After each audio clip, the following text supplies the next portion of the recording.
নমস্তে জ্যোতিরাজায় বিবেকানন্দ সুরয়ে সচ্চিৎ সুখ স্বরূপায় স্বামিনে তাপহারি।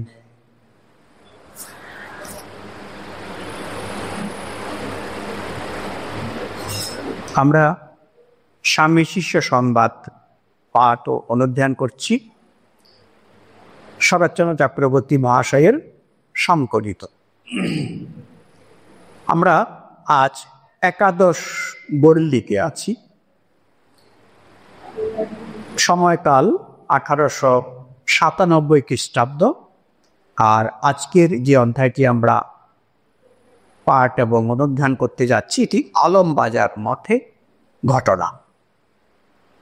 এই অধ্যায়ে স্বামীজি মূলত সন্ন্যাস ধর্মের মহিমা নিয়ে কথা বলেছেন।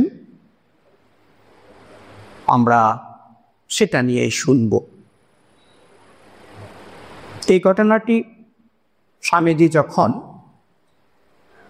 বিদেশ থেকে প্রত্যাবর্তন করেন কলকাতায়, তখন আমরা জানি যে সারা ভারতবর্ষে স্বামীজিকে নিয়ে একটি উন্মাদনা এবং একটি বিশেষ অনুপ্রেরণা সারা ভারতবর্ষে জাতীয় জীবনে ঘটে। আর বিশেষত যুবকদের মধ্যে আমাদের জাতীয় জীবনকে উন্নত করার জন্য, পরাধীনতার শৃঙ্খল থেকে মুক্ত হওয়ার জন্য মূলত জাতীয়তাবাদকে কেন্দ্র করে আমাদের জাতীয় জীবনে একটি উন্মাদনার সূচনা ঘটে। এবং সেটা আমরা দেখতে পাই যে স্বামীজিকে কেন্দ্র করে তখনকার দিনে সারা ভারতবর্ষে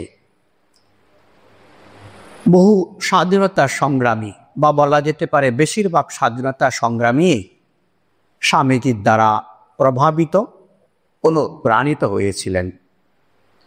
এবং তখন বহু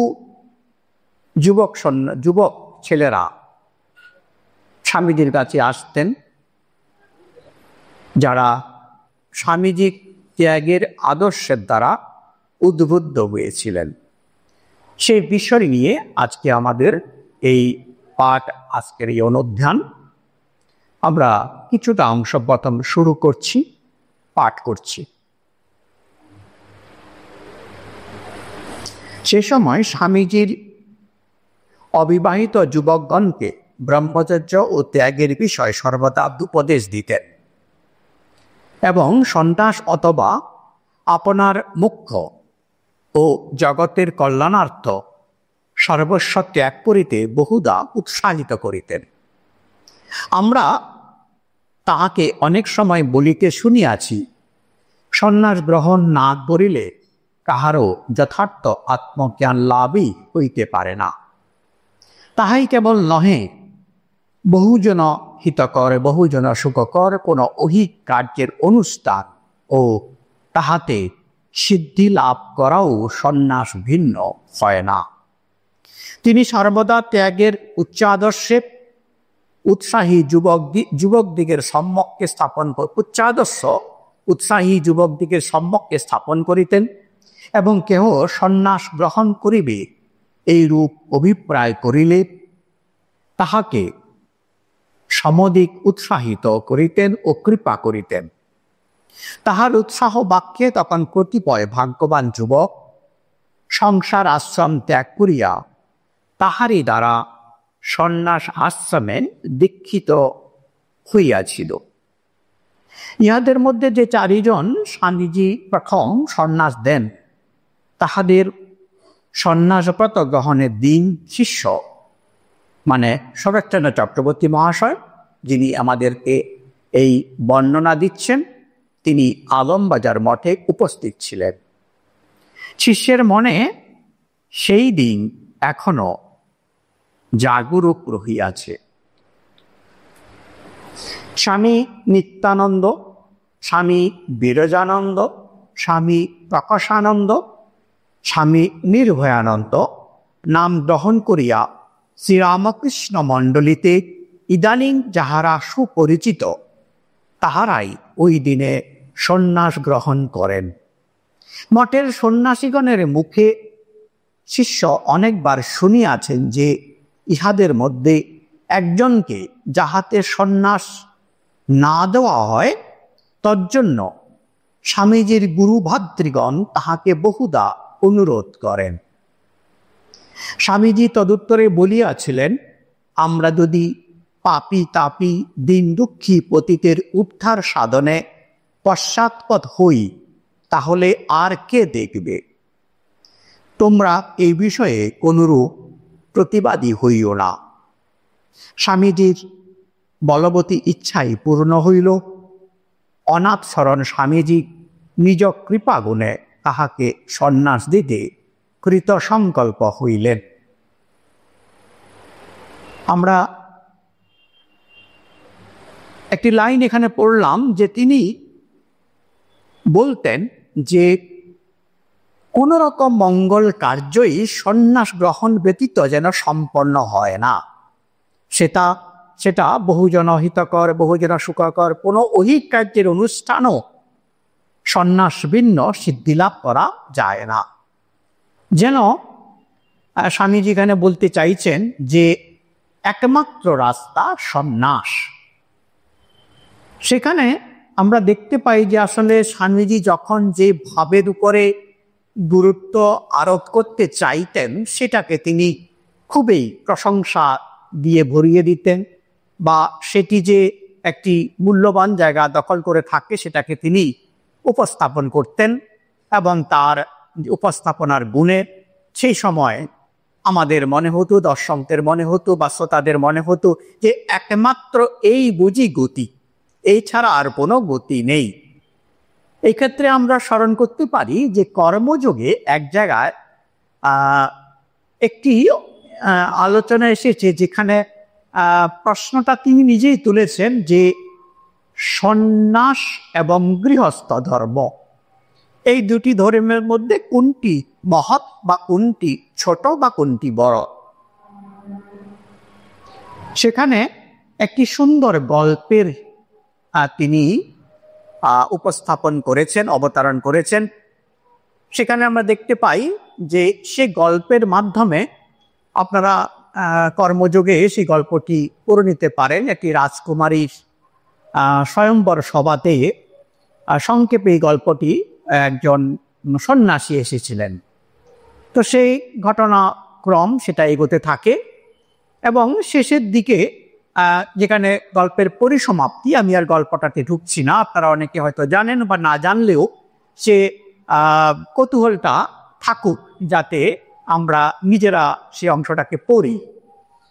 আদারওয়াইজ অথবা সেই গল্পতে আমাদের সময়টা কেটে যাবে। সেখানে গল্পের যে মূল উপপাদ্য বিষয় যে সন্ন্যাসাশ্রম এবং গৃহস্থাশ্রম দুটোই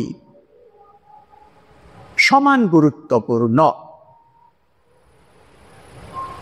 এবং বলা হয়েছে যে প্রত্যেকে যেন নিজের নিজের দায়িত্ব যা অর্পিত হয়েছে তা যদি ঠিকভাবে করে তাহলেই সেটা আমাদেরকে আমাদের যে মূল লক্ষ্য সে মূল লক্ষ্যের দিকে আমাদেরকে প্রেরিত করে এবং তাতেই আমরা সিদ্ধি লাভ করতে পারি। এখানে মূল লক্ষ্য যদি এতদিনে আমরা আমাদের আধ্যাত্মিক চর্চা বা রামকৃষ্ণ বিবেকানন্দের আমরা যারা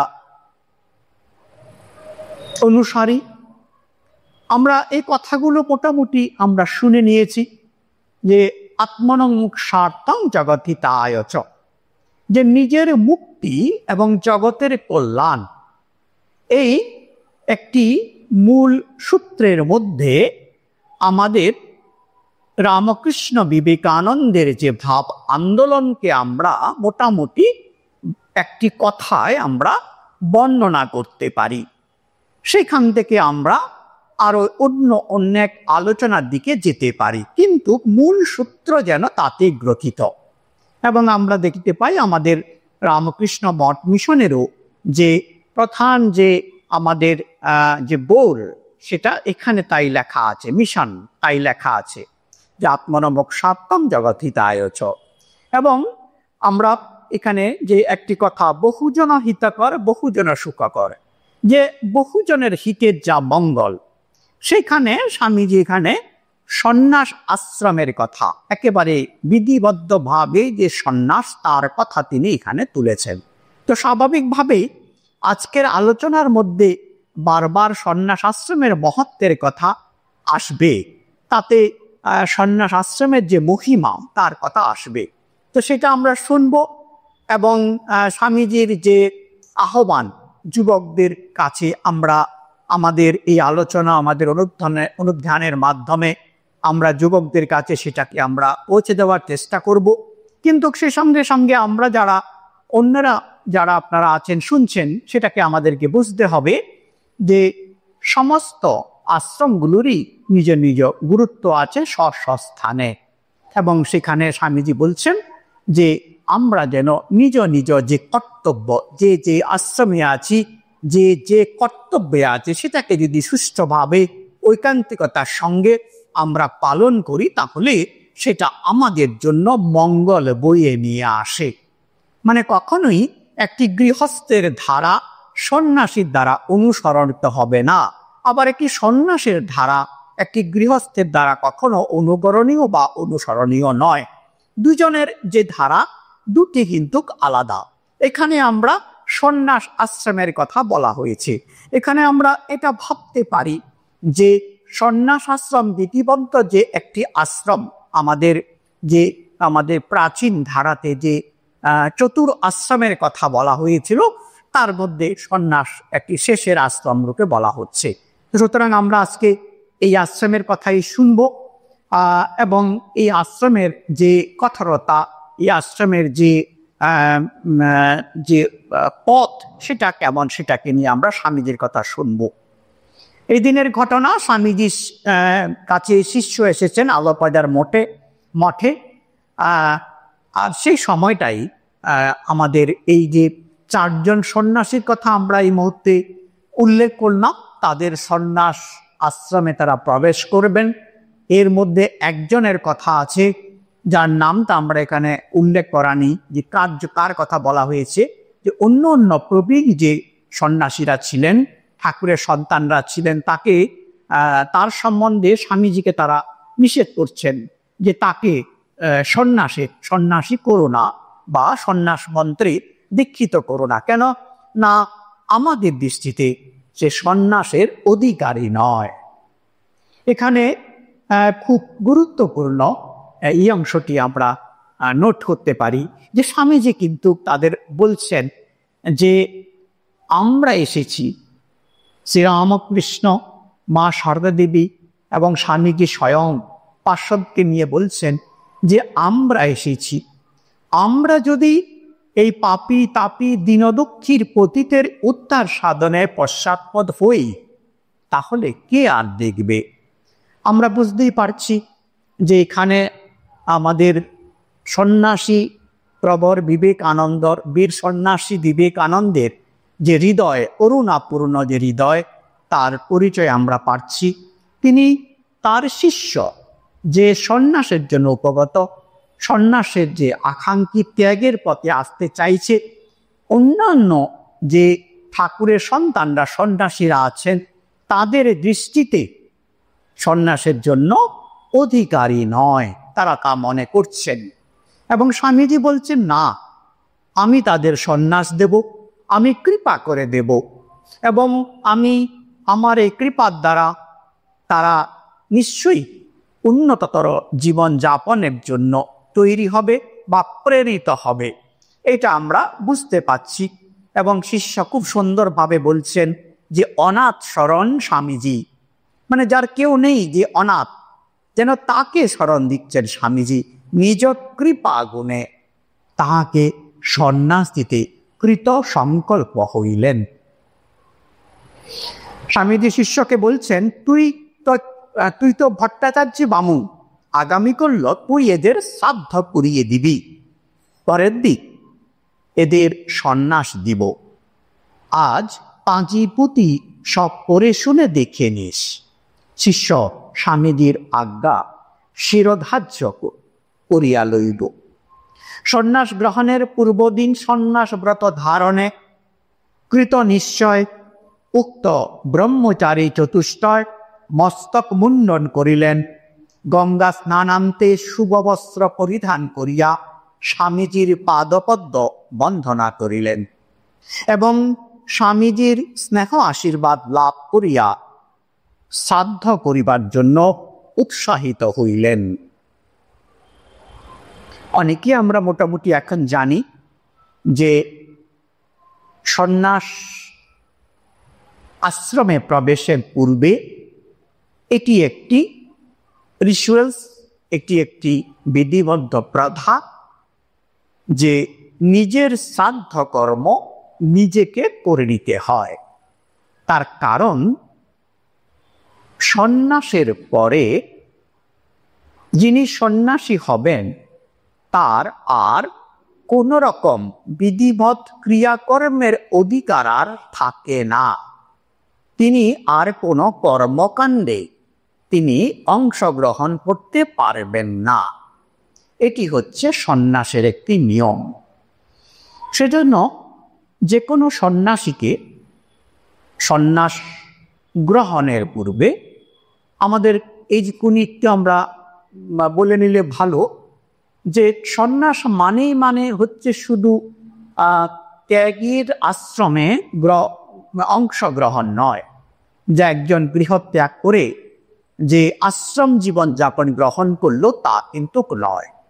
এখানে সন্ন্যাস আশ্রম বলতে আমরা এটা বুঝতে চাইছি যে এটিকে বিধিবদ্ধ শাস্ত্রীয় মতে সন্ন্যাস আশ্রম, এবং সেইটার যে মূল যে ধারা সেটা আমাদের এই ভারতীয় উপমহাদেশে বা আমাদের ভারতবর্ষে আমরা বৈদিক কাল থেকে দেখলেও, ভগবান বুদ্ধের সময় থেকে এর প্রচার এবং প্রসার ঘটলেও, আচার্য শঙ্করের সময় থেকে এর যে প্রথাগতভাবে যেটাকে আমরা বলি তিনি ক্যাটাগরাইজ করা এবং সেটাকে শাস্ত্রীয়ভাবে অনুশাসনের মধ্যে নিয়ে আসা, সে পরম্পরাটা আদি শঙ্করের থেকে অনেক বেশি প্রমিনেন্ট হয়েছে। তো সুতরাং এখনকার যুগে আমরা যে সন্ন্যাস দেখি সেটাকে আমরা দশনামী সম্প্রদায় বলি, কারণ 10টা ভাগে তিনি উপাধির দ্বারা আরো অন্য অনেকগুলো দিক আছে যে আদি শঙ্করাচার্য সেটাকে করেছেন। তো সেই সন্ন্যাস স্বামীজি যে সন্ন্যাস দিয়েছেন রামকৃষ্ণ পরিমণ্ডলে আমরা যে সন্ন্যাস গ্রহণ করি সেটা আমরা পুরী সম্প্রদায়ের সন্ন্যাস। কারণ আমাদের ঠাকুরের যে পরম্পরা, আমরা তোতাপুরীর কাছ থেকে ঠাকুর সন্ন্যাস গ্রহণ করেছিলেন। সুতরাং রামকৃষ্ণ ভাব পরিমণ্ডলে যে সন্ন্যাসীরা হন তারা পুরী সম্প্রদায়ভুক্ত সন্ন্যাসী, এবং তাদেরও একই ধারা, সন্ন্যাস গ্রহণের পূর্বে নিজের শ্রাদ্ধ কর্ম যে পারলৌকিক ক্রিয়া তাকে করে নিতে হয়।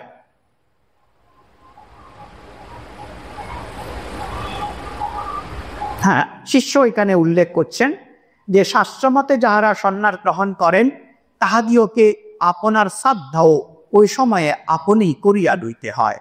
কারণ সন্ন্যাস গ্রহণ করিলে কি লৌকিক কি বৈদিক কোনো বিষয়ে অধিকার থাকে না। পুত্র পুত্রাদিকৃত শ্রাদ্ধ বা পিণ্ডদানাদি ক্রিয়ার ফল তাহাদিকে আর স্পর্শ করিতে পারে না। সেই জন্য সন্ন্যাস গ্রহণের পূর্বে নিজের শ্রাদ্ধ নিজেকেই করিতে হয়। নিজের পায়ে নিজ পিণ্ড অর্পণ করিয়া সংসারের এমনকি নিজ দেহের পূর্ব সম্বন্ধ সংকল্প দ্বারা নিশেষে বিলোপ সাধন করিতে হয়। ইহাতে সন্ন্যাস গ্রহণের অধিবাস ক্রিয়া বলা যাইতে পারে।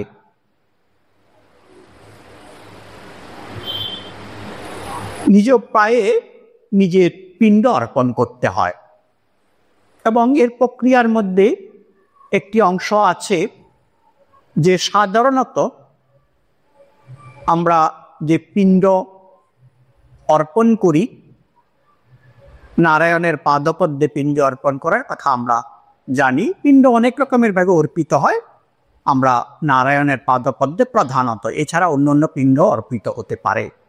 এখানে সে সময় সন্ন্যাসীর একটি প্রক্রিয়ার মধ্যে একটি প্রক্রিয়া থাকবে যে নিজেকে, যে বেদান্তোক্ত সন্ন্যাসী হওয়ার জন্য যে প্রস্তুতি, যেন এই শ্রাদ্ধাদি কর্মের সময় তার শুরু হয়ে যায়। সে সময় সন্ন্যাসীকে নিজেকে স্বয়ং নারায়ণের অংশরূপে কল্পনা এবং ধ্যান করে তাকে নিজের পায়ে সেই পিণ্ড অর্পণ করতে হয়।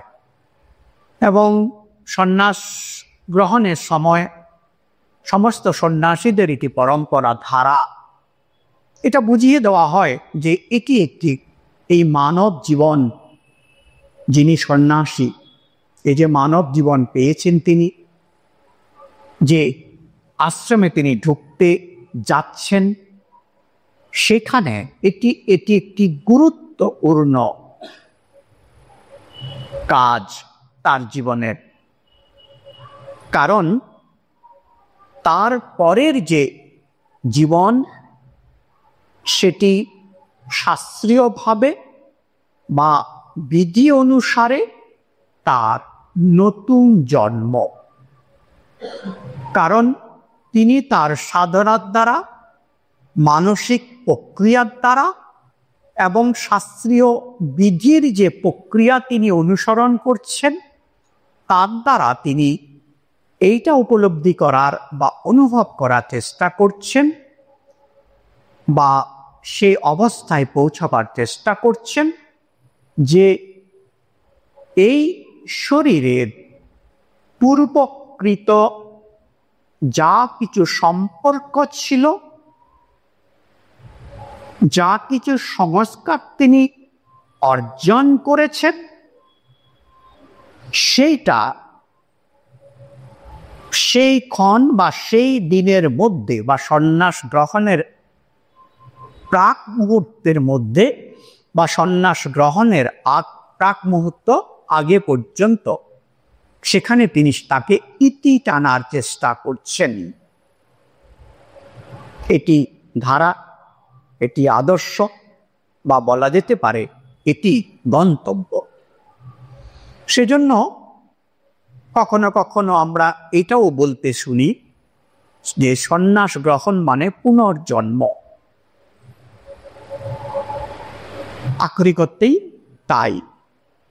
এবং আমাদের এই ভারতীয় সংস্কৃতিতে আমরা জানি যে একজন সন্ন্যাসীর আর তার পূর্ব আশ্রম যে সম্পর্ক, পিতা মাতা এবং যেখানে তিনি জন্মগ্রহণ করেছিলেন, তার সঙ্গে আর জাগতিক কোনো যোগ থাকলো না। এটি আমাদের সামাজিকভাবে এবং প্রথাগতভাবে, শাস্ত্রীয়ভাবে এটাই ধারা, এটাই সত্যি। এবং সন্ন্যাসীকে এই ধারাটিকে তার জীবনের মনগতভাবে সেটাকে পতিত করে নিতে হয় যে ওই আদর্শ, ওই ভাবনাটাকে নিয়ে আমাকে বাকি জীবন কাটাতে হবে, এটাই আমার পথ।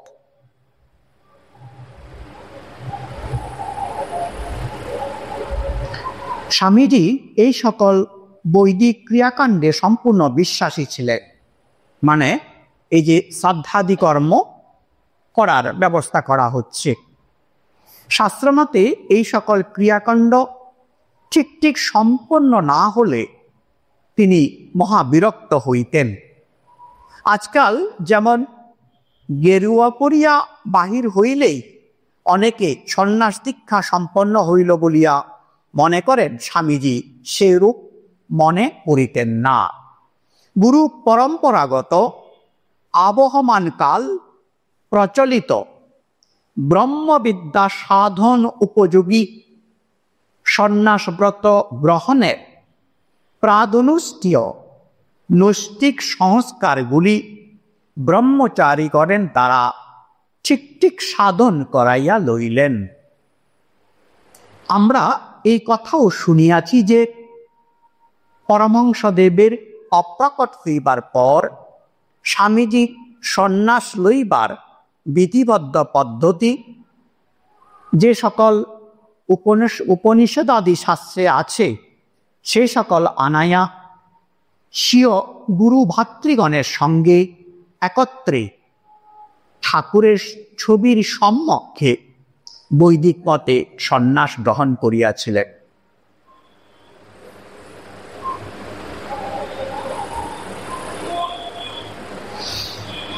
স্বামীজি খুব আমাদের যখন তিনি যেটা করতেন, আমাদের যে পরম্পরা সেভাবে তিনি করতেন, সেভাবে অনুসারে আজকের এই ব্রত অনুষ্ঠানের ব্যবস্থা হয়েছে এবং শিষ্যকে তিনি আদেশ দিয়েছিলেন আজকের এই শ্রাদ্ধাদি কর্মের, যেটাকে সন্ন্যাস গ্রহণের অধিবাস পর্ব বলে শিষ্য বর্ণনা করছেন, তার পৌরোহিত্য কার্য করার জন্য।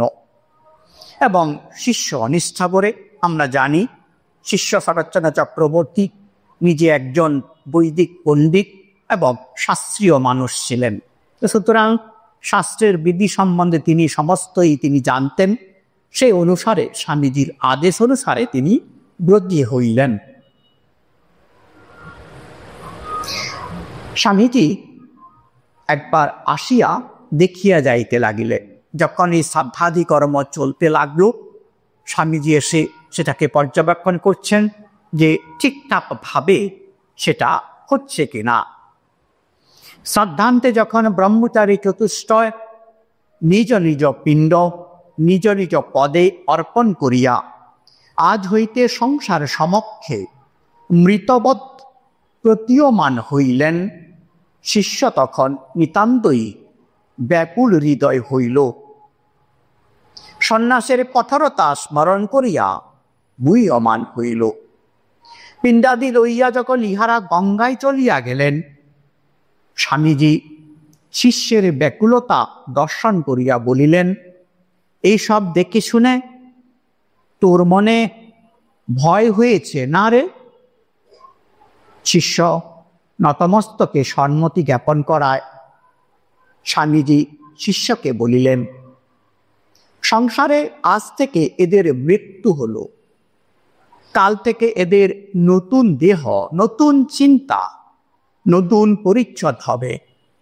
এরা ব্রহ্মবীর্যে প্রদীপ্ত হয়ে জ্বলন্ত পাবকের ন্যায় অবস্থান করবে। ন ধনেন চ চেচ্চয়া ত্যাগেন অনেক অমৃতত্ব মানুষ। উপনিষদের একটি কথা যেখানে ত্যাগের মহিমার কথা বলছে, যে শুধুমাত্র ত্যাগের দ্বারাই সে অমৃত পাওয়া যায়, ধন বা সাংসারিক কোনো ঐশ্বর্যের দ্বারা নয়। এই ভাবনার কথা স্বামীজি শিষ্যকে বললেন। স্বামীজির কথা শুনিয়া শিষ্য নির্বাক হইয়া দাঁড়াইয়া রহিল। সন্ন্যাসের কঠোরতা স্মরণ করিয়া তাহার বুদ্ধি স্তম্ভিত হইয়া গেল। শাস্ত্র আস্ফালন দূরীভূত হইল।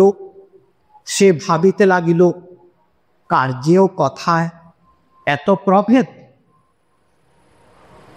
এই বইটিতে আমরা এই শিষ্যের যে স্বভক্তি, তার যে নিজস্ব পর্যবেক্ষণ, সেগুলো আমাদের জন্য খুবই মূল্যবান।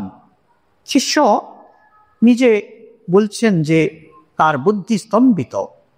সন্ন্যাস ব্রতের এই কঠোরতা তার সম্মুখে যখন অনুষ্ঠিত হল, তিনি নিজে একজন শাস্ত্রজ্ঞ পণ্ডিত। স্বামীজির সঙ্গে তিনি শাস্ত্র আলোচনা করেন, স্বামীজি তাকে স্নেহ করে তার সঙ্গে শাস্ত্র আলোচনা করেন, তিনি যোগ্য তার জন্য। সে শিষ্য বলছেন যে তার শাস্ত্র আস্ফলন দূরীভূত হইল। শাস্ত্র জানাজনিত তার মধ্যে যে একটি আত্মগৌরব ছিল, যেন সেটাও স্তীমিত হলো। এবং তিনি মনে মনে ভাবছে যে শাস্ত্র পড়া, শাস্ত্র জানা, আর শাস্ত্রকে যদি আমরা জীবনে পালন করতে চাই, তার মধ্যে এত ফারাক, সেটা তিনি উপলব্ধি করলেন। উপলব্ধি করে তিনি যেন স্তম্ভিত হয়ে গেলেন। কৃত শ্রাদ্ধ ব্রহ্মচারী চতুষ্টয় ইতিমধ্যে গঙ্গাদিতে পিণ্ডাদি নিক্ষেপ করিয়া আসিয়া স্বামীজির পাদপদ্ম বন্ধনা করিলেন। স্বামীজি আশীর্বাদ করিয়া বলিলেন, তোমরা মানব জীবনের শ্রেষ্ঠ ব্রত গ্রহণে উৎসাহিত হইয়াছ। ধন্য তোমাদের জন্ম, ধন্য তোমাদের বংশ, ধন্য তোমাদের গর্ভধারিণী। কুলং পবিত্রং জননী কৃতার্থা। স্বামীজি তাদেরকে আশীর্বাদ করলেন এবং উৎসাহিত করলেন যে তোমরা একটি সর্বশ্রেষ্ঠ কাজ মানব জীবনে তোমরা করেছ। সে রাত্রে আহারান্তের পরে স্বামীজি সেদিন শিষ্যের সঙ্গে যাই কিছু কথাবার্তা বলছেন, সব কিছুই এই সন্ন্যাস ধর্ম বিষয়ে কথা বলিতে লাগিলেন। তার কারণ সেদিন শুধুমাত্র শ্রাদ্ধ কর্ম হয়েছে। সন্ন্যাস ব্রত, যে সন্ন্যাসের যে আনুষ্ঠানিকতা, যেটাকে বিরজাহোম বলা হয়, সেটা তার পরে হবে। সেদিন স্বামীজি সন্ন্যাস ব্রত গ্রহণ উৎসুক ব্রহ্মচারী দিগগণকে লক্ষ্য করিয়া বলিতে লাগিলেন, আত্মন মোক্ষার্থং জগদ্ধিতায় চ। এই হচ্ছে সন্ন্যাসের প্রকৃত উদ্দেশ্য, নিজের মুক্তি, জগতের কল্যাণ সাধন। এটাই সন্ন্যাসের আদর্শ। সন্ন্যাস না হলে কেহ কদাচ ব্রহ্মজ্ঞ হতে পারে না। এই কথা বেদ বেদান্ত ঘোষণা করেছে। যারা বলে সংসারও করব, ব্রহ্মজ্ঞ হব, তাদের কথা আদপেই শুনবি না। ওইসব প্রচ্ছন্ন ভোগীদের স্তোত্র বাক্য। এতটুকু সংসারের ভোগ ইচ্ছা যা রয়েছে, এতটুকু কামনা যা রয়েছে, এ কঠিন পন্থা ভেবে তার ভয় হয়। তাই আপনাকে প্রবোধ দেবার জন্য বলে বেড়ায়, একুল ওকুল দুকুল রেখে চলতে হবে। ও পাগলের কথা, উন্মাদের প্রলাপ, অশাস্ত্রীয় অবৈদিক মত। ত্যাগ ভিন্ন মুক্তি নাই, ত্যাগ ভিন্ন পরাভক্তি লাভ হয় না। ত্যাগ ত্যাগ নান্য পন্থা বিদ্যতে পয়নায়। গীতাতেও আছে, কাম্যানাং কর্মণাং ন্যাসং সন্ন্যাসং কবয় বিদু।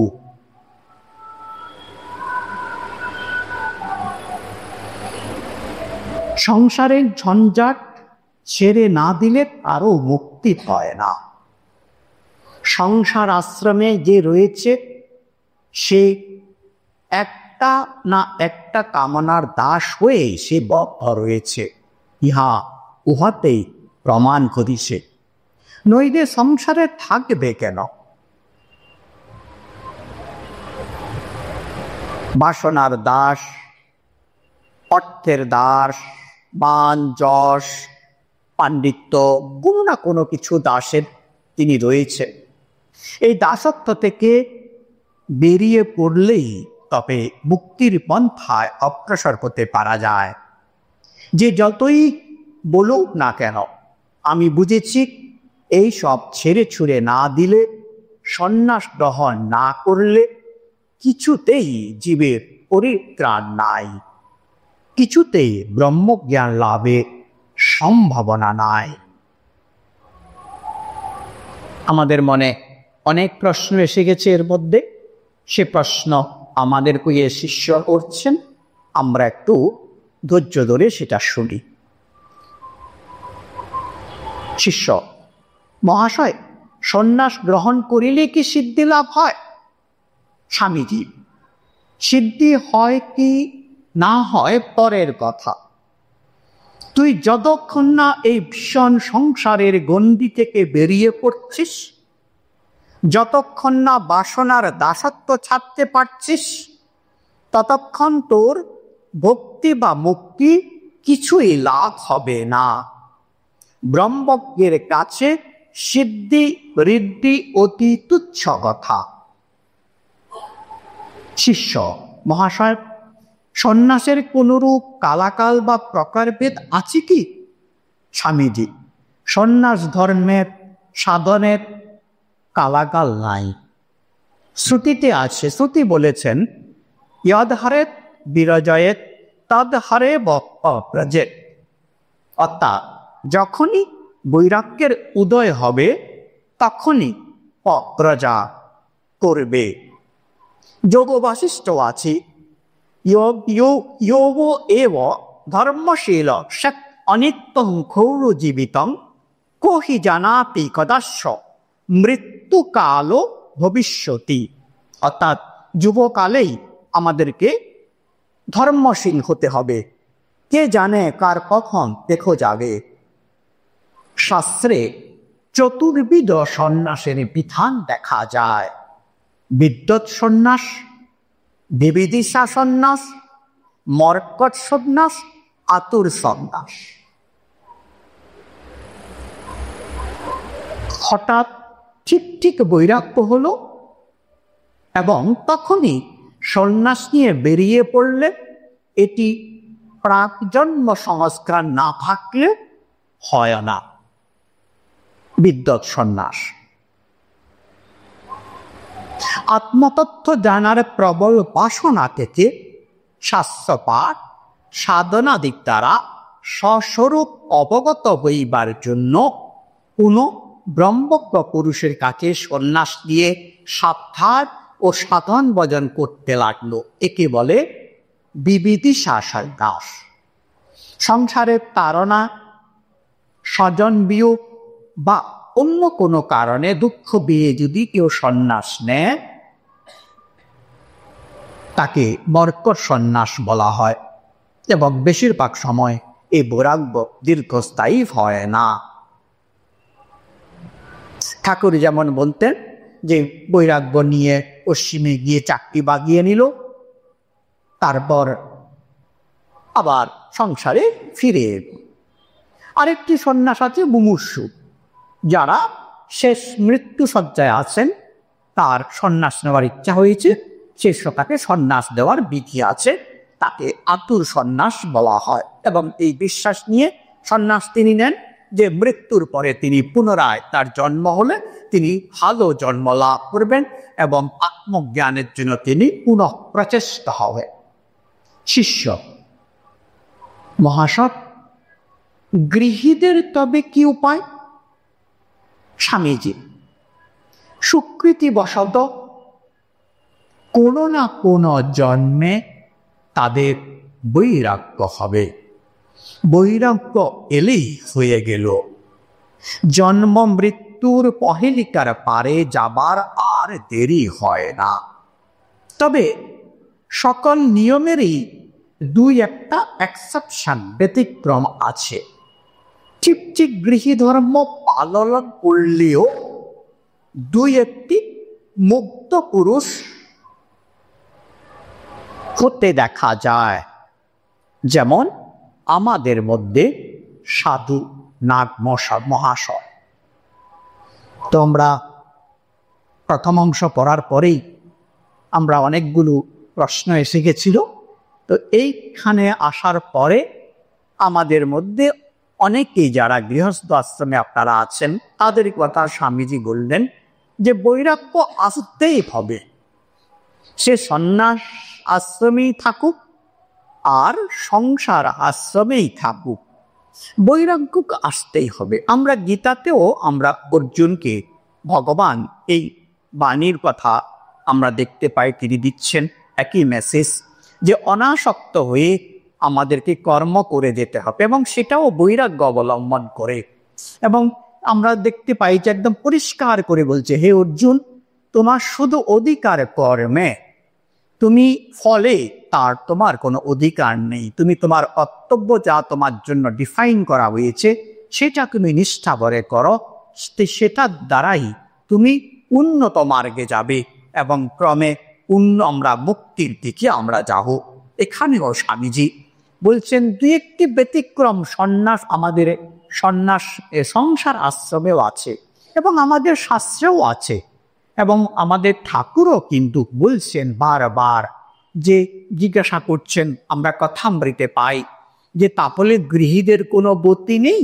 বলছে আছে। কি করতে হবে না, ব্যাকুল হতে হবে।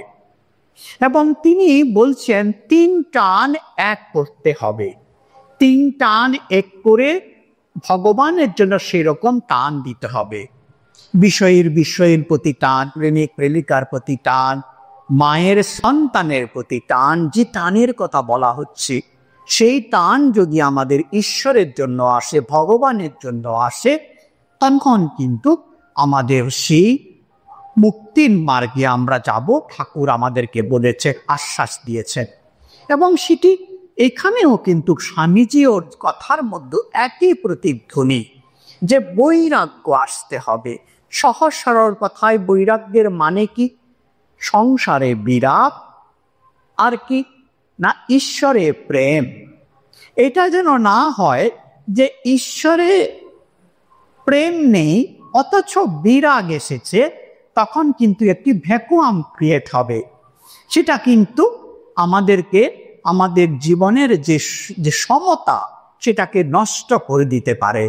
আমাদের মধ্যে একটি কিন্তু ফাঁকা বোধ সৃষ্টি হবে। সুতরাং আমরা যেমন ঠাকুরের কথায় আমরা পাই যে, মনে করুন কেউ পূর্ব দিকে হাঁটছে, মানে পশ্চিম দিক তার পিছন হবে। পশ্চিম দিকে হাঁটছে মানে তার পূর্ব দিক তার পিছনের দিকে যাবে।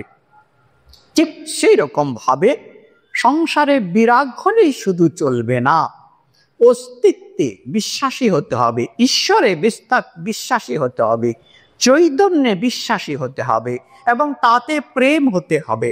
তার মানে আমাদের বৈরাগ্য যদি আমরা বলতে চাই, বিরাগ মানে আমার অনাসক্তি, আমি বিরক্ত, এই হচ্ছে বৈরাগ্যের কথা। এই বিরাগ তখন আসে যখন অভিজ্ঞতার দ্বারা আমরা বুঝতে পারি যে মৃত্যু আমাদের নিশ্চিত। আমরা যাই করি না কেন নিশ্চিত আমাদের মৃত্যু হবে। আমরা কেউ সারা জীবনে বেঁচে থাকবো না। এটা বারবার বিচারের কথা আমাদের ঠাকুর শ্রী রামকৃষ্ণ কথামৃতে বলছেন, বিচার বিচার বিচার করতে হবে। যে আমরা যাই করছি সেটা যেন আমরা বিচার করি। বিচারের দ্বারা কি হয় না, শাস্ত্রের যে সিদ্ধান্তগুলো আছে সেই সিদ্ধান্তগুলোকে আমরা অনুভব করতে পারি, উপলব্ধি করতে পারি, এবং তাতে আমাদের প্রথম বিশ্বাস আছে, তারপরে সেখান থেকে আমাদের গভীর আস্থা তৈরি হয়, এবং সেই আস্থা থেকে ক্রমে আমাদের মধ্যে একটি ফার্ম কনভিকশন তৈরি হয়। সেটাই আমাদের অনুভব, এবং সেই অনুভবে আমাদেরকে একমাত্র মুক্তির দিকে নিয়ে যাবে। শুধুমাত্র বৌদ্ধিক চর্চার দ্বারা কখনো আমরা সেই সিদ্ধি লাভ করতে পারবো না। এই বৈরাগ্যের কথা বলা হচ্ছে। বৈরাগ্য মানে বিরাগ এবং ঈশ্বরে প্রেম। তাহলে এই সংসারে থাকি আর বা সন্ন্যাস আশ্রম, যে আশ্রমে থাকি না কেন, আমাদেরকে বৈরাগ্য আমাদেরকে অবলম্বন করতে হবে। ত্যাগের রাস্তায় আমাদেরকে আসতেই হবে। এবং সন্ন্যাস আশ্রমের মহিমা বর্ণনা করতে গিয়ে গৃহস্থদের যে মনে প্রশ্ন, সেই প্রতিনিধি হয়ে শিষ্য স্বামীজিকে সে প্রশ্ন রাখলেন যে গৃহীদের কি উপায়? স্বামীজি উপায় বলে দিয়েছেন যে হ্যাঁ, কয়েকটি ব্যতিক্রম থাকতে পারে আমাদের মধ্যে, যেমন সাধু নাগ মহাশয়, যেন তিনি দুকুল যেন সমানভাবে রেখে তিনি সেই আমাদের মানব জীবনের যে পরম লক্ষ্য বন্ধন মুক্তি, একেবারে জীবন মুক্তি সুখ প্রাপ্তি, যেন তার এই শরীরে তিনি মুক্ত অবস্থায়। আমরা যারা সাধু নাগমশাইয়ের জীবন পড়ার আমাদের সময় সুযোগ হয়েছে, আমরা জানি তিনি ভক্তি এবং বৈরাগ্য জ্ঞানের চূড়ান্ত তার জীবন আদর্শ স্বরূপ। সমস্ত কিছু যেন তার পরতলগত, তিনি সেটাতে তিনি সিদ্ধ।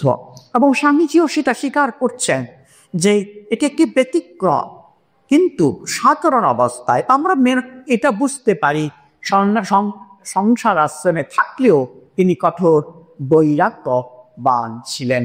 শুধুমাত্র নিজের স্বার্থের জন্য তিনি নিজের শরীর নিবৃত্তির জন্য কোনো কিছু তিনি করতেন না। তিনি যা করছিলেন শুধুমাত্র আত্মার সেবা, তার ইষ্টের সেবার জন্য তিনি করছিলেন।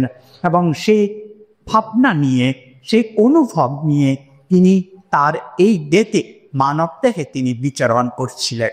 দেখে তাকে আমাদের মতো মনে হলেও আসলে তিনি আমাদের মতো ছিলেন না।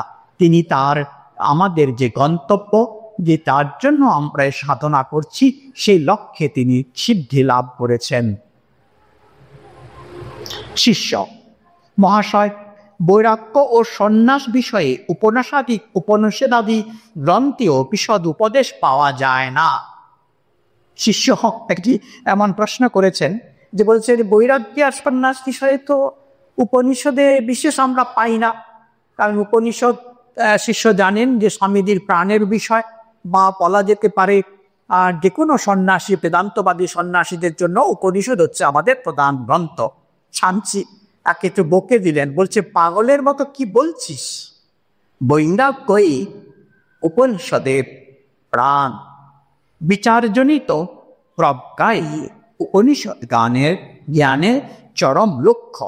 তবে আমার বিশ্বাস ভগবান বুদ্ধদেবের পর থেকেই ভারতবর্ষে এই ত্যাগব্রত বিশেষ রূপে প্রচারিত হয়েছে এবং বৈরাগ্য ও বিষয় বৃত্তিস্নায়ী ধর্মের চরম লক্ষ্য বলে বিবেচিত হয়েছে। বৈদিক যুগে থাকলেও, উপনিষদের যুগে থাকলেও ভগবান বুদ্ধের কাল থেকে সেটা যে সমাজে বহুল প্রচারিত এবং প্রসারিত হয়েছে, এটা নিয়ে কোনো সন্দেহ নেই। বৌদ্ধ ধর্মে সেই ত্যাগ বৈরাগ্য হিন্দু ধর্ম অ্যাবজর্ব করে নিয়েছে। ভগবান বুদ্ধের ন্যায় ত্যাগী মহাপুরুষ পৃথিবীতে আর জন্মাননি। শিষ্য, তবে কি মহাশয় বুদ্ধদেবের জন্মাইবার পূর্বে দেশে ত্যাগ বৈরাগ্যের অল্পতা ছিল? দেশে সন্ন্যাসী ছিল না? স্বামীজি তাকে বললে সন্ন্যাসাশ্রম ছিল, কিন্তু উহাই জীবনের চরম লক্ষ্য বলে সাধারণের জানা ছিল না। মানে সাধারণ মানুষদের মধ্যে তার প্রচার এবং প্রসার বিশেষ ছিল না, বা সেটা কি জাতীয় জীবনের মূল সুর ছিল না বলা যেতে পারে। এটা ভগবান বুদ্ধের সময় থেকে সেটা যে আমাদের জাতীয় জীবনের একটি মূল সুর হয়ে গেছিল, সেটা নিয়ে কোনো সন্দেহ নেই, স্বামীজি সেটা বলছেন। সেই জন্য বুদ্ধদেব কত যোগী, কত সাধুর কাছে গিয়েও শান্তি পেলেন না। তারপর ইহা আসনে সুশ্রুতুমে শরীরং বলে আত্মজ্ঞান লাভের জন্যই নিজে বসে পড়লেন, প্রবুদ্ধ হয়ে তবে বুঝলেন। ভারতবর্ষে এই যেসব সন্ন্যাসীদের মঠ দেখতে পাচ্ছিস, এই সব বৌদ্ধ ধর্মের অধিকারে ছিল।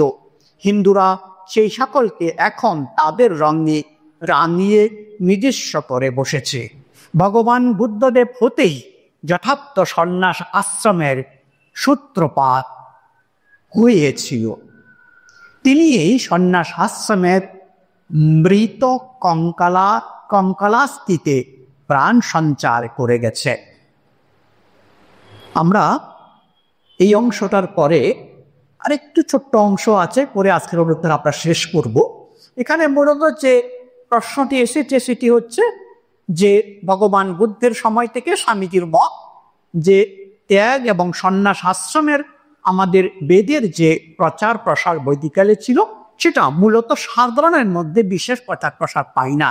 সেজন্য আমরা দেখতে পাই যে শুকদেবাদি কিছু কিছু ত্যাগী সন্ন্যাসীরা থাকলেও মূলত আমাদের যে ঋষিরা ছিলেন ব্রহ্মজ্ঞানী ঋষিরা, তারা মূলত বেশিরভাগই গৃহস্থ ছিলেন। সন্ন্যাসীও ছিল কিন্তু কম। সাধারণের মধ্যে যে আমাদের চাতুর্বর্ণ যে আশ্রম ছিল, ব্রহ্মচর্য থেকে তারা গৃহস্থানে যেতেন, তারপর থেকে সন্ন্যাস আশ্রম, তারপর থেকে আবার যারা গৃহস্থ আশ্রম আসে তারা বানপ্রস্থে যেতেন, এইভাবে চলতো। কিন্তু কিছু কিছু সন্ন্যাসীরা তারা ব্রহ্মচর্য আশ্রম থেকে প্রত্যক্ষভাবে সন্ন্যাস আশ্রমে প্রবেশ করতেন। তার বর্ণনা অনেকই আছে। এখানে আমাদের ঠাকুরের সন্তান অবতার অশ্বত স্বামী রামকৃষ্ণানন্দজি মহারাজ উপস্থিত ছিলেন। তিনি একটি প্রশ্ন করলেন, বলছেন বুদ্ধদেবের জন্মাবার আগেও ভারতে আশ্রম চতুষ্টয় যে ছিল, সংহিতা পুরাণাদি তার প্রমাণস্থল। স্বামীজিকে বলছেন যে না, তুমি যেটা বলছো সেটা আমি একটু ভিন্ন মত পোষণ করি। সেটা কি? যে ভগবান বুদ্ধের জন্মাবার আগেও সংহিতাদি পুরাণ, তাতে আমরা দেখতে পাই চাতুর্বর্ণের কথা, চতুর্বর্ণের কথা, চতুরাশ্রমের কথা। উত্তরে স্বামীজি বলিলেন, মনুয়াদি সংহিতা পুরাণ সকলের অধিকাংশ এবং মহাভারতের অনেকটাও সেদিনকার শাস্ত্র। ভগবান বুদ্ধ তার ঢের আগে। সুতরাং পরিষ্কার স্বামীজির মত তিনি প্রতিষ্ঠা করলেন তার অভিমত দিয়ে, যে এই যে পুরাণাদি সংহিতার কথা বলছিস তুই, আমাদের স্বামী রামকৃষ্ণানন্দজি মহারাজকে বলছেন যে এইটা কিন্তু ভগবান বুদ্ধের পরে অনেক অংশই সংকলিত হয়েছে বলে আমি মনে করি। এবং ভগবান বুদ্ধের আগে থাকছিল, কিন্তু তার প্রচার প্রসার আমি যে মত দিয়েছি, ভারতীয় সমাজে সন্ন্যাস আশ্রমের যে প্রসার মূলত ভগবান বুদ্ধর সময় থেকে, এবং সেটা পরবর্তীকালে আমাদের হিন্দু ধর্মের বিভিন্ন শাখা উপশাখা তাদের মধ্যে সে আচারগুলোকে তারা গ্রহণ করেছে, তারা সেটাকে নিজেদের মধ্যে অ্যাসিমিলেট করে নিয়ে তারা নিজেরা সেগুলোকে অনুষ্ঠান করতে শুরু করেছে। স্বামী রামকৃষ্ণানন্দজি আবার বললেন, তাহলে বেদে, উপনিষদে, সংহিতায়, পুরাণে বৌদ্ধ ধর্মের সমালোচনা নিশ্চয়ই থাকত, কিন্তু ওই সকল প্রাচীন গ্রন্থে যখন বৌদ্ধ ধর্মের আলোচনা দেখা যায় না, তখন তুমি কি করে বলবে যে বুদ্ধদেব তার আগেকার লোক? দু চারখানি প্রাচীন পুরাণাদিতে বৌদ্ধ মতের আংশিক বর্ণনা রয়েছে, তা দেখে কিন্তু বলা যায় না হিন্দু সংহিতা পুরাণাদি আধুনিক শাস্ত্র। দুই গুরু ভাইয়ের একটি ঐতিহাসিক মতের মধ্যে মতভেদ দেখা দিয়েছে। এখানে স্বামীজি কিন্তু কখনো বলেননি যে উপনিষদের কথা তিনি বুদ্ধ পরবর্তী। এখানে মহারাজ কথা বলতে গিয়ে উপনিষদের কথাও উল্লেখ করেছেন এবং বলছেন যে তুমি বলছো বটে, তাহলে কিন্তু আমরা ভগবান বুদ্ধ যদি এই সংহিতাগুলো পুরাণাদের আগে হতো, তো তাদের আমি সমালোচনা বা উল্লেখ দেখতে পেতাম, কিন্তু তা আমি দেখতে পাচ্ছি না। সুতরাং তুমি কি করে বলছো যে বুদ্ধদেবের পরবর্তীকালের সৃষ্টি, মানে হিন্দু ধর্মের এই সংহিতা বা পুরাণাদিগুলো এতখানি আধুনিক? স্বামীজি আবার ভিন্ন মত, এবং তার মতে তিনি নিশ্চয় বইয়ে আছেন। তিনি বলছেন যে ইতিহাস পড়ে দেখতে পাবি হিন্দু ধর্ম বুদ্ধদেবের সব ভাবগুলোকে অ্যাবজর্ব করে এত বড় হয়েছে। রামকৃষ্ণানন্দ, আমার বোধ হয় ত্যাগ, বৈরাগ্য প্রবৃত্তি জীবনের ঠিক ঠিক অনুষ্ঠান করে বুদ্ধদেব হিন্দু ধর্মের ভাবগুলোকে সজীব করে গেছেন মাত্র। স্বামীজি ওই কথা কিন্তু প্রমাণ করা যায় না, কারণ বুদ্ধদেব জন্মাবার আগে থেকেই কোনো প্রামাণ্য ইতিহাস পাওয়া যায় না। ইতিহাসকে প্রমাণ বলে মানলে এই কথা স্বীকার করতে হয় যে পুরাকালের ঘোর অন্ধকারে ভগবান বুদ্ধদেবী একমাত্র জ্ঞান আলো প্রদীপ্ত হয়ে অবস্থান করছেন। স্বামীজি এখানে আজকে সন্ন্যাস ধর্মের আলোচনা করছেন এবং আমাদের মধ্যে ভগবান বুদ্ধের মহিমা এবং তার সময়কালটাকে নিয়ে আমাদের দুই গুরু ভাই স্বামীজি ঠাকুরের পার্শ্বদের মধ্যে যে মতান্তর দেখা দিয়েছে, তাতে স্বামীজি তার দৃঢ় নিশ্চয় হয়ে মত স্থাপন করলেন যে খুব প্রামাণ্য ইতিহাস পাওয়া যায় না, যেটুকুনি পাওয়া যায় তাতে আমার মনে হয় যে সেই সময়টা, যে সময়টা আমরা ঘোর অন্ধকার সময়, আমাদের মধ্যে ভেদাভেদ, চারটি বর্ণকে নিয়ে আমাদের মধ্যে যে অশান্তি, গীতার বাণীকে ভুলে আমরা জন্মভিত্তিক যে সংস্কার সেটাকে নিয়ে গুরুত্ব দেওয়া ইত্যাদি ইত্যাদি, আমাদের মধ্যে যে কুসংস্কার, বৈদিক ধর্ম, উপনিষদের ধর্ম, ত্যাগ, বিবেক, বৈরাগ্য, এগুলোর প্রাধান্য না দিয়ে আমাদের জাতীয় জীবনের মধ্যে যে একটি অধঃপতন হয়েছিল সেটাকে তিনি অন্ধকার যুগ বলছে। এবং সে সময় ভগবান বুদ্ধ এসে যেন আমাদের মধ্যে সে জ্ঞানের দীপ জ্বালিয়েছেন, এটা তিনি তার দৃঢ় মত দিয়ে আমাদের সামনে উপস্থাপন করলেন। এবার পুনরায় সন্ন্যাস ধর্মের প্রসঙ্গ চলিতে লাগিল। স্বামীজি বলিলেন, সন্ন্যাসের অরিজিন, উৎপত্তি যেখানেই হোক না কেন, মানবের গোল হচ্ছে,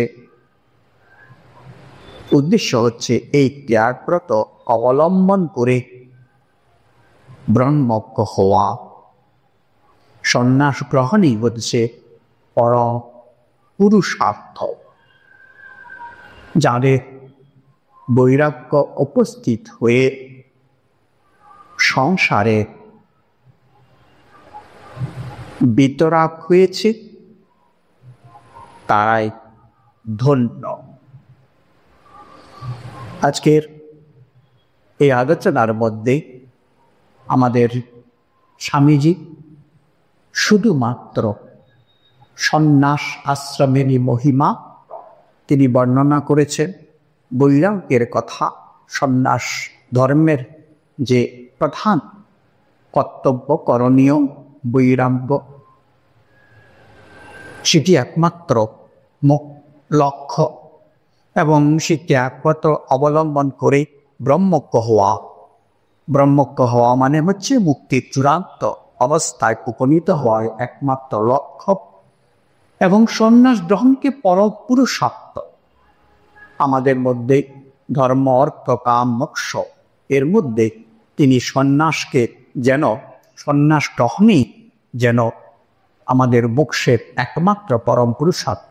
সন্ন্যাস আর মোক্ষকে তিনি প্রাক সম জ্ঞান করছেন, সেটাকে তিনি বর্ণনা করছেন এবং সংসারের বিতরাগ হয়ে যায় বৈরাগ্য অবলম্বন করেছেন বা বৈরাগ্য অন্বেষেছেন তারাই ধন্য।